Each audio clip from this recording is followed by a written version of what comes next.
बड़ी खबर आपको बता दें, देखिए 100 फीट की बैलेंस 100 फीट की जो हाइट थी उस पर बैलेंस बिगड़ा है, ये खबर सामने आ रही है। बिल्कुल, तो देखिए किस तरह से ये एयर स्ट्रिप आपको पूरा हम बता रहे हैं, जानकारी इसकी दे रहे हैं और किस तरह से इसका बैलेंस बिगड़ा, ये जमीन से टकराया। चश्मदीदों ने बताया घने कोहरे की वजह से, आपको बता दें सिर्फ 800 मीटर इसकी लैंडिंग की जो जगह थी वो थी, लेकिन लैंडिंग में लगातार दिक्कत हो रही थी, विजिबिलिटी बहुत कम थी, इसकी वजह से ये बड़ी दिक्कत हुई। तो रनवे के किनारे डीजीसीए के मुताबिक जो जानकारी दी गई है, प्लेन क्रैश हुआ है टेबल टॉप रनवे, ये बताया जा रहा है, ये जानकारी निकलकर सामने आई है। इन सब के बीच आपको ये भी बता दें, लगातार चश्मदीद बयान देते हुए नजर आ रहे हैं। और बड़ी खबर, हादसे पर विमान के मालिक का बड़ा बयान सामने आया है। विमान में कोई खराबी नहीं थी। वेसार कंपनी जिसका ये विमान है, उन्होंने ये बड़ी बात कही है। तो विमान बिल्कुल ठीक था। दरअसल विमान को लेकर सवाल खड़े हो रहे हैं, उसी के जवाब में ये बात कही गई है। मालिक वीके सिंह ने एक बड़ा बयान दिया है। उनका कहना कि सब कुछ ठीक था, विमान में किसी तरह की कोई खराबी नहीं थी।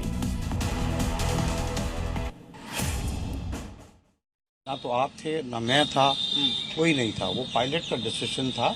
You know, he made an approach from runway 29, and then he carried out a missed approach, after which again he tried to make an attempt from runway 11. This is what I also have no contact with the pilots. They are not there. It is a very unfortunate incident.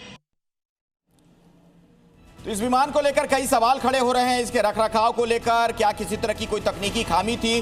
तो इसी का जवाब अब दिया गया है उस company की तरफ से, मालिक की तरफ से कहा गया कि नहीं, बिल्कुल ठीक है, सब कुछ ठीक था विमान में। तो देखिए एक नहीं दो नहीं बल्कि कई तस्वीरों के जरिए आपको इस प्लेन क्रैश की एक एक तस्वीर आपको दिखा रहे हैं। लैंडिंग के दौरान किस तरह से ये हादसा हुआ और उसके बाद पूरे इलाके में आप देखिए लैंडिंग के बाद एक बड़ा ब्लास्ट हुआ, चश्मदीद बताते हुए नजर आए। और इसके बाद वहां पर रेस्क्यू टीम पहुंची और एक एक करके जो घायल अवस्था में उस वक्त थे तमाम लोग, उनको अस्पताल लेकर जाया गया। और अभी की बड़ी खबर आपको बता दें, अजीत पवार की मौत पर एक बड़ा अपडेट सामने आ रहा है। बारामती पहुंचा है पवार का परिवार। शरद पवार भी बारामती पहुंच चुके हैं और बारामती में अजीत पवार का अंतिम संस्कार किया जाएगा। आपको बता दें कल अजीत पवार का अंतिम संस्कार होना है। तो बारामती पहुंच गया है उनका पूरा परिवार के तमाम सदस्य वहां पर पहुंच गए हैं। देख रहे हैं आप तस्वीरें भी, पूरा माहौल जो है गमगीन करने वाला है। इन तस्वीरों को आप देख सकते हैं। पवार परिवार में इस वक्त शोक का माहौल है और किसी ने नहीं सोचा था कि अजीत दादा पवार को कुछ इस तरह से विदाई दी जाएगी।